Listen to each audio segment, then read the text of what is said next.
नमस्कार, वक्त है टेंशन का और मैं हूं मनोज वर्मा। शिव का सहारा। जी हाँ, कोरोना काल में कई जिंदगियां खत्म हो गई। किसी का भाई छिन गया तो किसी का बेटा, तो कई मासूम बच्चों के सिर से माता पिता का साया उठ गया। अब इन बच्चों के भविष्य का क्या हुआ? ऐसे में प्रदेश की शिवराज सरकार ने इन बच्चों का भविष्य संवारने के लिए सराहनीय कदम उठाया है। सरकार इन बच्चों की पढ़ाई का खर्चा भी उठाएगी, परिवार को मुफ्त राशन भी देगी, साथ में 5,000 रुपये की पेंशन भी मिलेगी। इतना ही नहीं, सरकार कोरोना संक्रमित वकीलों की मदद भी करेगी और ब्लैक फंगस से पीड़ित मरीजों का इलाज भी फ्री किया जाएगा। तो आज हम अटेंशन में सरकार के इन्हीं सराहनीय कदमों पर चर्चा करेंगे, लेकिन उसके पहले देखिए हमारी एक खास रिपोर्ट।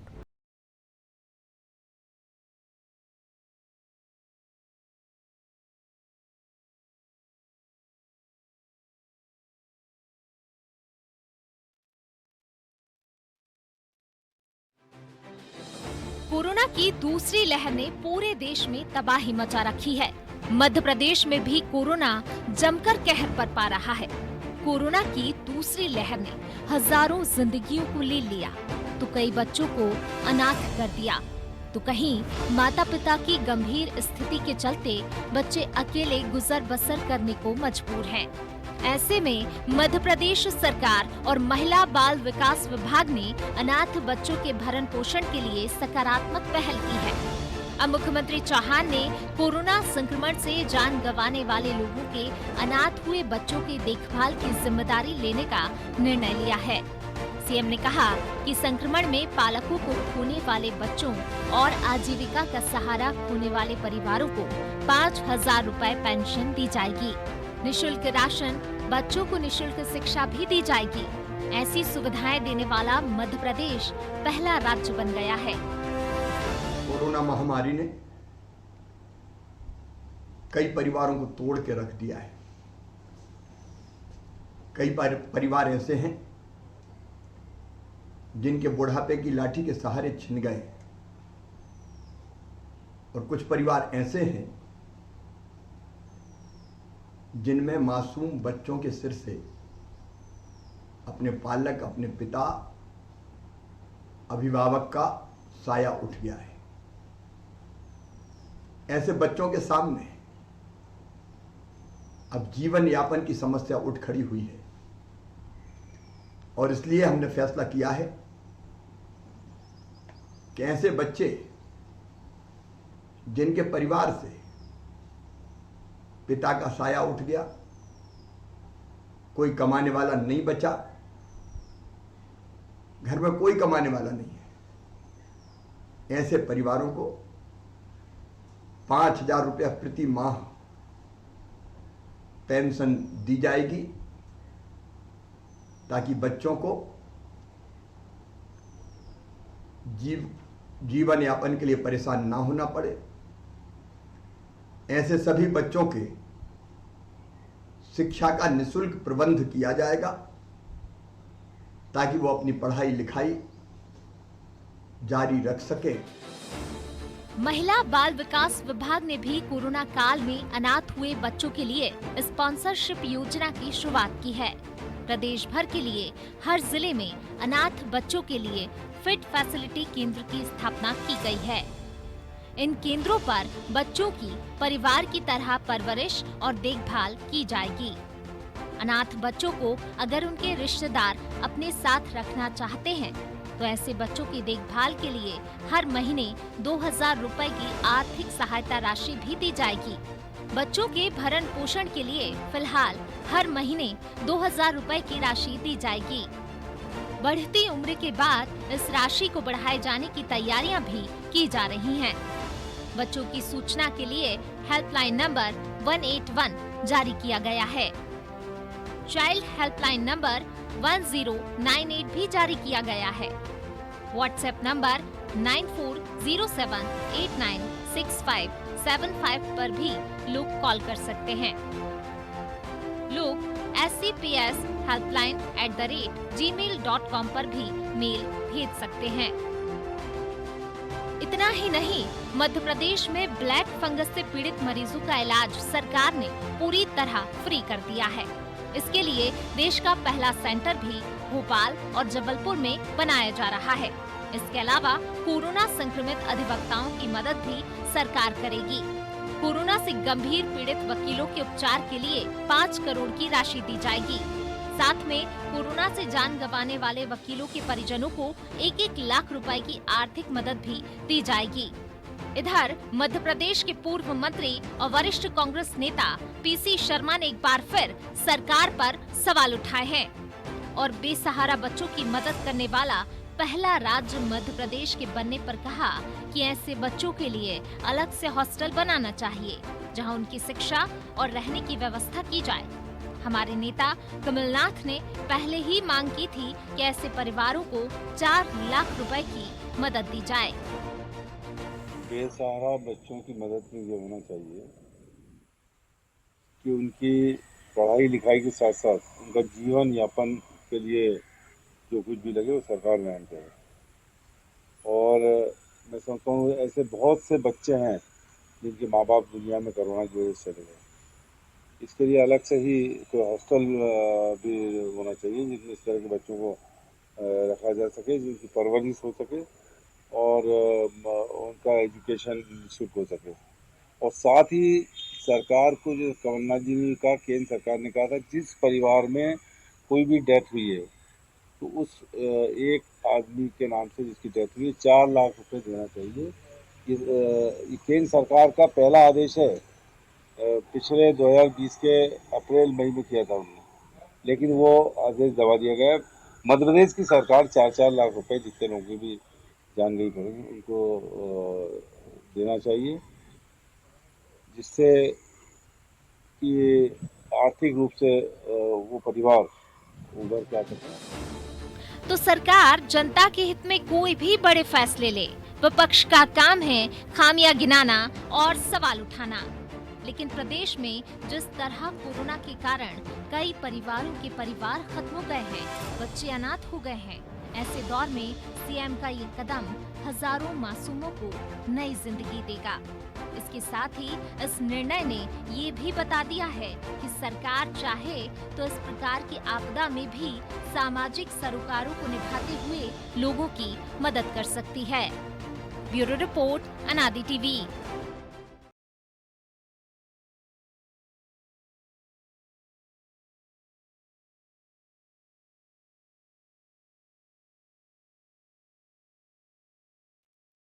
आज हम चर्चा करेंगे और समझेंगे इसके क्या मायने हमारे एडिटर इन चीफ प्रकाश भटनागर और ब्यूरो हेड ब्रजेश चौकसे के साथ। प्रकाश जी, सबसे पहले आप ही के पास, क्योंकि कोरोना के इस काल में अगर जिन्होंने अपनों को खोया उनको तो कोई वापस ला नहीं सकता, और ये ऐसी क्षति है जो जीवन भर इसका दुख सालता रहता है और कई तरह की आर्थिक परेशानियों से जो परिवार घिरे हैं, क्योंकि पैसा अस्पतालों के में इलाज में खर्चा हो गया, माल भी गया, जान भी गई।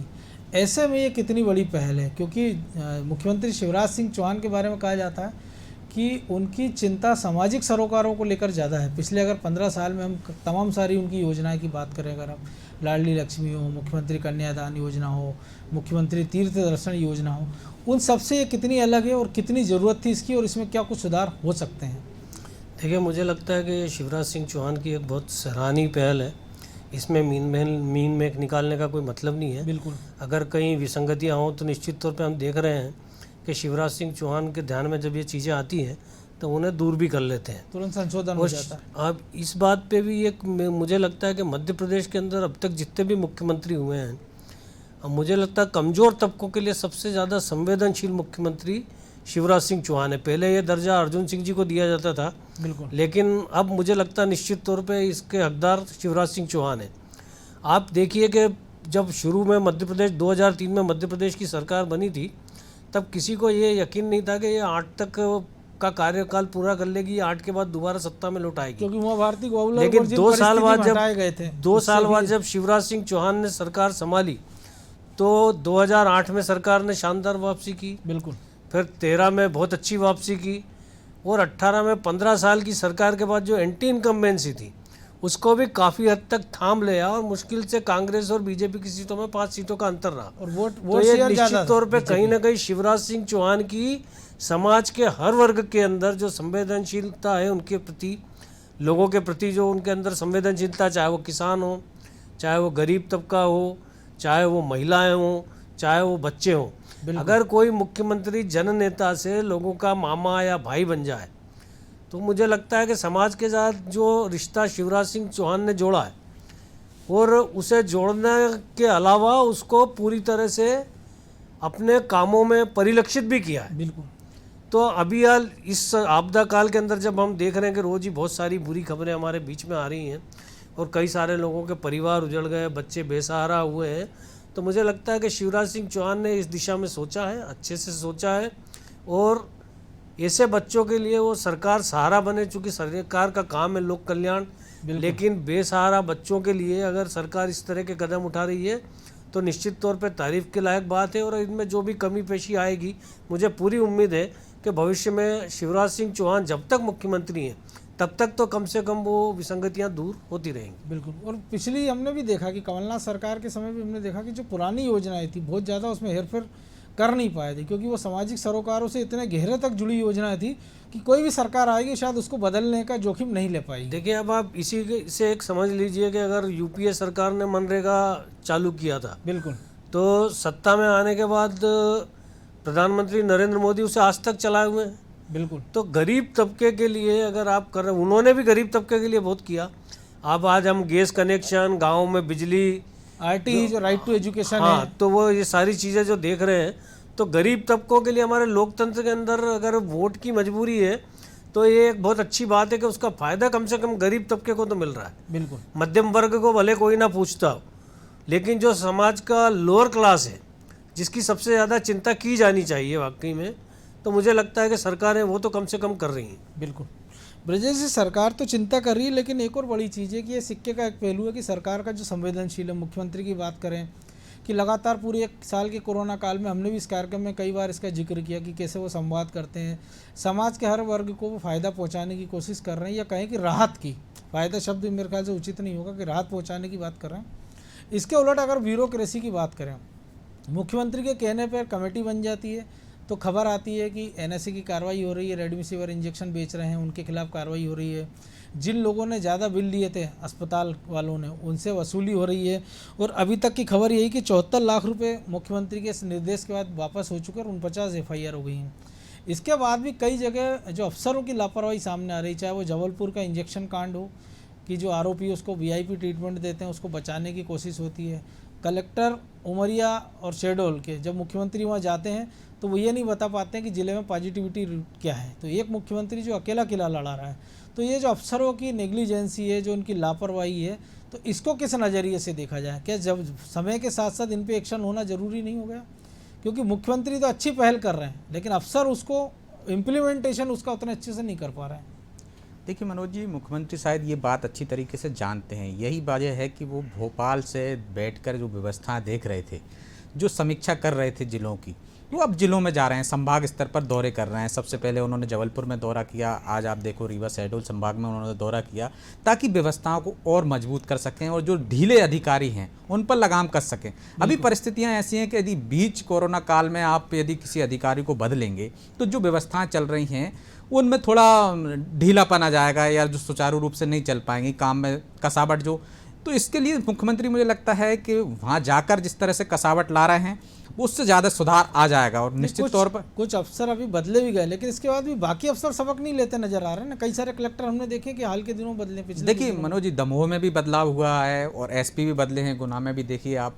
तो ये अब जो मुख्यमंत्री देखते हैं कि बार बार, जैसे रतलाम में भी जब बड़ी समस्या तो उन्होंने चेंज किए हैं लोगों का, अधिकारियों को, वो निश्चित तौर पर जब समीक्षा कर रहे हैं तो जो ऐसे नाकाबिल हैं या जो लापरवाही बरत रहे हैं इस कोरोना संक्रमण के दौरान, उन अधिकारियों को बदला भी जा रहा है। और ये मुख्यमंत्री जी के संज्ञान में भी रहा होगा और संज्ञान में होगा ही कि जो काम नहीं करेंगे उन पे लगाम कसेंगे। और पहले भी कार्रवाइयाँ की उन्होंने, हमने देखा है वीडियो कॉन्फ्रेंसिंग कर रहे थे, जिस तरह से कलेक्टर SP पे तमाम आला अफसरों पे कार्रवाई की है, तो वो बात भी देख रहे हैं बाकायदा। लेकिन जब मुख्यमंत्री की जो मंशा है उसके अनुसार यदि मुख्यमंत्री निर्देश देते हैं तो हम देख रहे हैं कार्रवाई भी हो रही है। NSE की कार्रवाई देखिए आप, रेमडेसिविर पे मामले में कितनी तेज़ी से कार्रवाइयाँ हुई हैं, चाहे इंदौर का मामला हो, चाहे भोपाल का हो, चाहे जबलपुर का मामला हो। जबलपुर में जो लापरवाही सामने आई है उस पर भी मुख्यमंत्री का संज्ञान आया था, और जब जो जबलपुर दौरे पे गए थे इसके बाद तत्काल देखिए आप गिरफ्तारियां हुई थी। इससे पहले जो लापरवाही बरती गई थी उसमें सुधार आया था। तो जो मुख्यमंत्री के दौरे हैं उससे कसावट आएगी। वैसे भी मुख्यमंत्री हम देख रहे हैं कि अति संवेदनशील हैं, जैसे कि आपने बताया कि बच्चों को लेकर वो कर रहे हैं, तो तमाम तरह की निगरानी रख रहे हैं वो। जैसे कि उन्होंने लाडली लक्ष्मी योजना शुरू की, जैसे यदि किसी के अंतिम संस्कार तक की व्यवस्था की, उन्होंने पढ़ाई तक की व्यवस्था की, और इसी तरह से अब ये बच्चों के लिए जो व्यवस्थाएं कर रहे हैं मुख्यमंत्री, ये एक ज़मीन से जुड़े हुए नेता की पहचान होती है, जिस तरह से वो संवेदनशील है। लेकिन मैं इसमें एक सुझाव देना चाहूँगा मनोज जी, कि जो व्यवस्था शुरू हुई है, जिस तरह से आप कह रहे हैं कि अधिकारी उसको सही तरह से क्रियान्वयन नहीं कर पा रहे हैं, तो मुख्यमंत्री को इसका एक निगरानी तंत्र भी बना देना चाहिए, चाहे महिला बाल विकास विभाग को या NGO को इसमें लेना चाहिए कि यदि जिन बच्चों को अब वो 5,000 रुपये दे रहे हैं, जिन परिवारों को जो अनाथ हो गए हैं या जिनके यहाँ कोई कमाने वाला नहीं है, जिनको आगे कर्ज देने के लिए तैयार हैं, जो व्यवस्थाएं वो लागू कर रहे हैं, इसका एक निगरानी तंत्र होना चाहिए। अभी तो क्या है कि संवेदनशीलता रहती है, तो आप अभी सहानुभूति रहती है, यदि किसी की डेथ हो जाती है तो कोई अपने रिश्तेदार के यहाँ ले जाता है, कोई अपने नाना नानी के यहाँ रुका हुआ है, कोई दादा दादी के यहाँ रुका है, कोई दूर के रिश्तेदारों के यहाँ रुका है, समय के साथ समय के अनुसार। लेकिन जब वो बदला है तो आपको ये देखने की भी जरूरत है कि यदि आप 5,000 सरकार दे रही है तो उसका सही उपयोग हो रहा है कि नहीं हो रहा है। या ऐसा तो नहीं है कि आगे चल के वो आदमी बच्चे से पंचर बनवा रहा हो या उसको कहीं चाय की दुकान पे लगा दिया हो। तो इसके लिए भी एक निगरानी तंत्र की व्यवस्था करना चाहिए मुख्यमंत्री को, ताकि जो व्यवस्थाएं उन्होंने की हैं, जो सुविधाएं दे रहे हैं, जो राहत दे रहे हैं, उसका सदुपयोग हो सके। बिल्कुल प्रकाश जी, एक और चीज़ है जो ब्रजेश ने कहा है कि जो PC शर्मा को भी हम सुन रहे थे कि विपक्ष का काम है कि विपक्ष का काम भी निगरानी करे, लेकिन आधी अधूरी जो बात करते कि हमने देखा, वो कह रहे थे कि ये केंद्र सरकार का आदेश है 4 लाख रुपए का, और अगर वाकई में अगर मध्य प्रदेश सरकार ने उसको दबा दिया तो छत्तीसगढ़, राजस्थान, पंजाब में उनकी सरकार है, महाराष्ट्र में वो सहयोग में है, तमिलनाडु में भी अब वो आ गए हैं, तो वहाँ क्यों नहीं इसकी पहल करवाते हैं वो। दूसरी एक बात उन्होंने कही हॉस्टल बनाने की, तो महिला बाल विकास विभाग ने तो कहा ही है कि एक हॉस्टल उनके लिए फिट फैसिलिटी सेंटर बनाए जाएंगे, और जो लोग अपने बच्चों को साथ नहीं रखना चाह रहे हैं वो वहाँ रख सकते हैं, या जो वहाँ से वापस ले जाना चाहते हैं उनकी सहायता भी वो करेंगे। सुझाव देना अलग चीज़ है, सवाल उठाना दूसरी चीज़ है, और मदद करना तीसरी चीज़ है। लेकिन हम ये देख रहे हैं लगातार पिछले 1 साल से, अगर देखें कांग्रेस के तमाम नेता, जिस पर हम लगातार चर्चा भी करते रहे कई बार इस कार्यक्रम में भी, इसके अलावा भी, कि वो बार बार सवाल उठाते हैं लेकिन कोई सकारात्मक सुझाव नहीं देते हैं। उनके विधायक कहते हैं कि साहब सर्वदलीय बैठक बुलाना चाहिए, नहीं बुला रहे हैं। आप खुद ही अपनी तरफ से कोई सकारात्मक सुझाव दीजिए, बच्चों के मामले हो, महिलाओं के मामले हो, क्योंकि नई नई परेशानी सरकार के सामने आ रही है। इस बात की हम बात कर रहे हैं तो दूसरी एक जो फंगल इन्फेक्शन की बात आ रही है, कई लोग जो ज़िंदगी बच गई तो जिनकी आँखें जा रही हैं, जबड़े जा रहे हैं।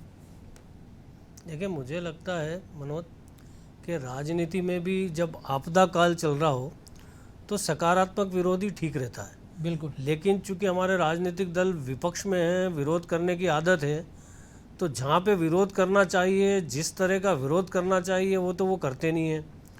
लेकिन सरकार ने अगर कोई योजना दी है तो तत्काल उन्होंने उसकी खामी निकाल दी, और उसके बाद उन्होंने ये बता दिया कि ये केंद्र सरकार, अरे केंद्र में भी भारतीय जनता पार्टी की सरकार है और मध्य प्रदेश में भी भारतीय जनता पार्टी की सरकार है, और केंद्र का कोई आदेश किसी एक राज्य के लिए तो होता नहीं है, वही इसीलिए पूरे देश के लिए होता है।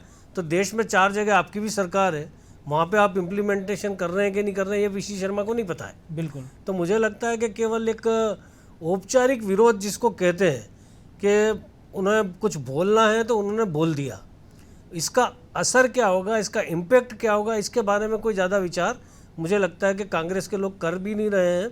और हम देख रहे हैं ऊपर से लेकर नीचे तक के कांग्रेस की स्थिति देश में आखिरकार क्या होती जा रही है। बिल्कुल। क्योंकि विपक्ष की भूमिका लोकतंत्र में सर्वाधिक महत्वपूर्ण है, सत्ता को निरंकुश होने से बचाने के लिए। लेकिन यहाँ उल्टा हो रहा है, यहाँ पे सत्ता अभी संवेदनशील रवैया अपना रही, जो परिस्थितियाँ हैं। बिल्कुल।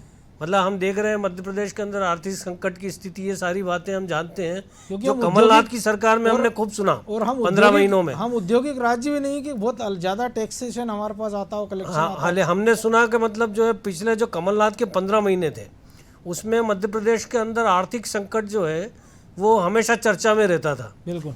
और हमने देखा है कि 23 मार्च 20 के बाद जब शिवराज सिंह चौहान सरकार में आए हैं, तब से हमने इसकी चर्चा नहीं सुनी। और ये सर्वाधिक गंभीर काल रहा है, मतलब जिसमें सरकार के कई तरह के ऐसे खर्चे बढ़े हैं, लेकिन कभी भी शिवराज सिंह चौहान ने आर्थिक संकट की बात नहीं की। टैक्स कलेक्शन नीचे चला गया। हाँ, जो सरकार कभी भी उन्होंने आर्थिक संकट का रोना नहीं रोया है। बिल्कुल। तो जो मुख्यमंत्री है, जिसे नेतृत्व करना है, विपरीत परिस्थितियों में नेतृत्व करना है, वो यदि अपने आप को सकारात्मक नहीं रखेगा, सकारात्मक नहीं सोचेगा, तो निश्चित तौर पे फिर वो शिवराज सिंह चौहान नहीं बन सकता है। बिल्कुल। तो मुझे लगता है कि शिवराज सिंह चौहान की जो खासियतें हैं, उनकी निश्चित तौर पे यहाँ पे आपको तारीफ करना ही पड़ेगी, निश्चित तौर पर करना पड़ेगी। ब्रजेश जी, एक जो कह रहे हैं प्रकाश जी, और जिस पर हम बात कर रहे थे कि वकील हो, महिला हो, तमाम सारे वर्ग को, लेकिन एक बड़ा वर्ग एक अछूता रह गया, मिडिल क्लास। उसके लिए भी एक शायद यह उचित समय होगा कि उसके लिए भी सरकार की तरफ से कुछ राहत मिले। देखिए मनोज जी, सरकार निश्चित तौर पर सभी वर्गों की चिंता कर रही है। जैसे कि प्रकाश जी ने पहले भी कहा है कि जो गरीब तबका है, सबसे अंतिम पंक्ति का व्यक्ति है, उसकी हर सरकारें चिंता करती हैं और करना भी चाहिए। मध्यम वर्गीय लोग हैं, उन पे भी भार पड़ रहा है कोरोना काल में। तो सरकार ने देखिए आप कितने लोगों की राशियां वापस कराई हैं, वो सब मध्यम वर्गीय से ही थे, जिन अस्पतालों में भर्ती हो गए। किसी का 12 लाख का बिल बना तो 6 लाख वापस कराएं, ऐसे मामले भी बहुत आ रहे हैं। तो ये गरीब तबका नहीं है। गरीब तबके के लिए तो उन्होंने कहा आयुष्मान कार्ड से हम आपका इलाज करा रहे हैं, उपचार करा रहे हैं। तो जो मध्यम वर्ग पे जो भार पड़ रहा है उस पर भी सरकार ने चिंता की है। यही कारण है कि आपके टेस्ट, जो RT-PCR का टेस्ट हो, जो अन्य तरह के टेस्ट हो या CT स्कैन हो, उनके रेट तय किए हैं, अस्पतालों के रेट तय किए हैं। ये मध्यम वर्ग को ही ध्यान में रखकर सरकार ने किए। तो ऐसा हम नहीं कह सकते हैं कि मध्यम वर्ग के बारे में सरकार नहीं सोच रही है। आला जो उच्च स्तर के लोग हैं, जो संपन्न हैं, उनकी तो चिंता ना भी करे सरकार तो कोई दिक्कत नहीं है। वो तो 22 लाख का 50 लाख का भी बिल दे सकते हैं, सक्षम है। लेकिन वो गरीब की भी चिंता कर रही है और मध्यम वर्ग की भी चिंता कर रही है। तो सरकार सब तरफ से देख रही है। उसको ज़्यादा चिंता गरीब की करना चाहिए तो ज़्यादा चिंता कर रही है। मध्यम वर्ग की यदि कहीं उसके साथ भेदभाव हो रहा है या उसको कोई इंजेक्शन नहीं मिल रहा है या उसके साथ लूटपाट हो रही है तो सरकार उसकी भी चिंता कर रही है। और सरकार ने साफ कह दिया है कि यदि आपके साथ इसके बावजूद भी कोई घटना होती तो आप FIR करा सकते हो अस्पताल प्रबंधन के खिलाफ। यदि उनके पास शिकायत आ रही है, टोल फ्री नंबर उन्होंने जारी कर रखा है, SDMO को लगा रखा है। जो भी शिकायतें आती हैं उसके अनुसार जाते हैं, वो अधिकारी जाते हैं, देखते हैं कि आपके साथ ज़्यादा लूटपाट हुई है, ज़्यादा राशि ली जा रही है अस्पतालों से तो लौटाई जा रही है। ये हमने भोपाल में भी देखा है, दूर दराज में भी ऐसे सुनने में आ रहा है। तो सबकी चिंता कर रही है सरकार। एक और चीज़ है कि सरकार तो संवेदनशील हो गई प्रकाश जी, लेकिन अफसरों को भी ज़रूरत नहीं कि संवेदनशील हो जाए। हालांकि सारे अफसर निष्ठुर भी नहीं है, लेकिन कुछ अच्छी तस्वीरें भी हम देख रहे हैं कि अगर कोई, हमने भोपाल की तस्वीर देखी है कि अगर एक प्रेग्नेंट लेडी सड़क पे है, करा रही है, तो थाना प्रभारी अपनी गाड़ी से उसको अस्पताल ले जा रहे हैं। लेकिन एक बड़े तबके की शिकायत यही है कि जो लोग ऊपर बैठे हैं या तो उनके फ़ोन नहीं उठ रहे हैं या उतनी गंभीरता से उनकी बातों की सुनवाई नहीं कर रहे हैं। अगर ये वाकई थोड़े संवेदनशील मुख्यमंत्री की तरह, सरकार की तरह ब्यूरोक्रेसी हो जाए तो प्रदेश की जनता को और भला हो सकता है। देखिए मनोज, मुझे लगता है कि मुख्यमंत्री नेतृत्व कर रहे हैं, काम तो कार्यपालिका ही करती है जी। जमीनी स्तर पे किसी भी चीज़ को उतारना है तो कार्यपालिका को ही काम करना पड़ेगा। तो आप पूरी ब्यूरोक्रेसी को दोष नहीं दे सकते हैं। सबका नहीं, निश्चित तौर पे ब्यूरोक्रेसी का बड़ा हिस्सा सकारात्मकता के साथ मुख्यमंत्री के साथ काम कर रहा है, लेकिन जो शासक की मानसिकता होती है वो मुझे लगता है कि हमारे राजनेताओं से ज़्यादा ब्यूरोक्रेसी में होती है। बिल्कुल। तो उसका कई असर देखने को मिलता है। लेकिन कई सारे आपने जो निचले स्तर के कर्मचारियों को हम देख रहे हैं, अभी हाल में कल एक अखबार में खबर पढ़ रहा था कि कोई घर पे अपना पर्स भूल आया था और वो लेने जा रहा था, पुलिस वाले ने रोका तो उसने कहा भैया काहे को जा रहा है, मुझसे पैसे ले जा और जाके पहले इलाज करा।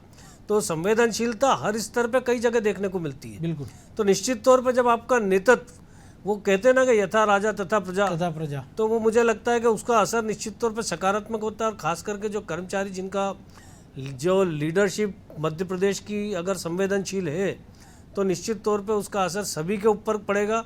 आज अगर कुछ ब्यूरोक्रेट्स ढंग से काम नहीं कर रहे हैं तो लेकिन माहौल को देख के उन्हें भी काम करना पड़ेगा। बिल्कुल। तो मुझे लगता है कि जो फिर दूसरी बात कि शिवराज सिंह चौहान जिस तरह से दौरे कर रहे हैं, व्यवस्थाएं देख रहे हैं, तो वो निश्चित तौर पे उन पे कार्रवाई भी कर रहे हैं। अभी रतलाम के कलेक्टर को हटाया गया था, हमने देखा है। दमोह के कलेक्टर और SP को भी हटाया, लेकिन हमने उसे चुनाव से जोड़ दिया। लेकिन कोरोना की व्यवस्थाएं वहाँ भी थी। रतलाम के कलेक्टर, रतलाम में तो कोई चुनाव था नहीं, बिल्कुल, लेकिन रतलाम के कलेक्टर को भी हटाया। तो ये एक अलग देखने का नज़रिया अपना हो सकता है। लेकिन निश्चित तौर पे ब्यूरोक्रेसी भी इस समय काम कर रही है और हमारा राजनीतिक नेतृत्व जो है वो भी काम कर रहा है। बिल्कुल, निश्चित तौर पे काम कर रहा है। और उम्मीद की जाना चाहिए जो जिस प्रकार से सरकार संवेदनशीलता से काम कर रही है, कुछ अफसर भी संवेदनशीलता से काम कर रहे हैं, तो विपक्ष भी शायद सकारात्मक राजनीति करे और कुछ बेहतर सुझाव दे ताकि प्रदेश की जनता का कुछ भला हो। हाँ, निश्चित तौर पे विपक्ष को भी सकारात्मक, कई बार मुझे लगता है कि विपक्ष का ध्यान आकर्षित करने का काम है कि वो कमियों की तरफ ध्यान आकर्षित करे। तो वहाँ तक ठीक है। कई सारी चीज़ों पे हमने एक बार देखा था कि वो नारायण त्रिपाठी, हालांकि बीजेपी के विधायक हैं, उन्होंने सरकार को, सीएम को एक चिट्ठी लिखी थी कि अस्पतालों में जो लूट मार मच रही है उसके ऊपर। हमने देखा दूसरे दिन उसके ऊपर बाकायदा अमल चालू हुआ। तो अगर कोई सकारात्मक सुझाव आप दे रहे हो तो चाहे वो विपक्ष का हो, चाहे किसी विरोधी विधायक का हो, वो आपको पसंद करता हो चाहे ना करता हो, लेकिन यदि कोई सकारात्मक सुझाव आ रहा है तो निश्चित तौर पे मुझे लगता है कि मुख्यमंत्री प्रॉपर तरीके से उस पर ध्यान दे रहे हैं। बिल्कुल बड़ी बात है। चलिए, अब चूंकि अब समय और इजाज़त नहीं दे रहा है, इसलिए आप दोनों से यहीं विदा लेना होगी। तो निश्चित तौर पर इस कोरोना काल में एक बड़ा सहारा मुख्यमंत्री ने उन अनाथ बच्चों के लिए किया है जिन्होंने किन्हीं कारणों से कोरोना के कारण अपने माता पिता को खोया है, दादा दादी को, चाचा चाची को, या परिवार के जिन भी सदस्यों को, और जिनके सर से इस कोरोना काल में साया उठ गया। तो उनकी चिंता मुख्यमंत्री ने की और एक बार फिर से उन्होंने साबित किया है कि वो इस प्रदेश में क्यों लोकप्रिय हैं, क्यों वो मामा कहलाते हैं और क्यों वो संवेदनशीलता इसलिए दिखाते हैं क्योंकि हमने हर काल में देखा है और समय के साथ उन्होंने अपनी प्राथमिकता बदली, लेकिन पुरानी प्राथमिकता को उन्होंने पीछे नहीं छोड़ा। चाहे लाडली लक्ष्मी योजना हो, मुख्यमंत्री कन्यादान हो, या ऐसी तमाम सारी योजनाएं जो मुख्यमंत्री ने समाज के विभिन्न तबकों के लिए शामिल की है, सुचारू रूप से उनको चलते हुए हमने देखा। और उम्मीद की जाना चाहिए ये जो योजना शुरू की जिन बच्चों के लिए, और जैसा हमारे सहयोगी ब्रिजेश ने सुझाव दिए हैं कि इन पर एक मॉनिटरिंग की व्यवस्था की जाए, तो वास्तव में उसका लाभ उन बच्चों को मिल पाएगा जिनको इसकी सबसे ज़्यादा ज़रूरत थी और उस योजना का मिसयूज नहीं हो पाए। अटेंशन में आज इतना ही। मुझे दीजिए इजाज़त और आप देखते रहिए अनादि टीवी। नमस्कार।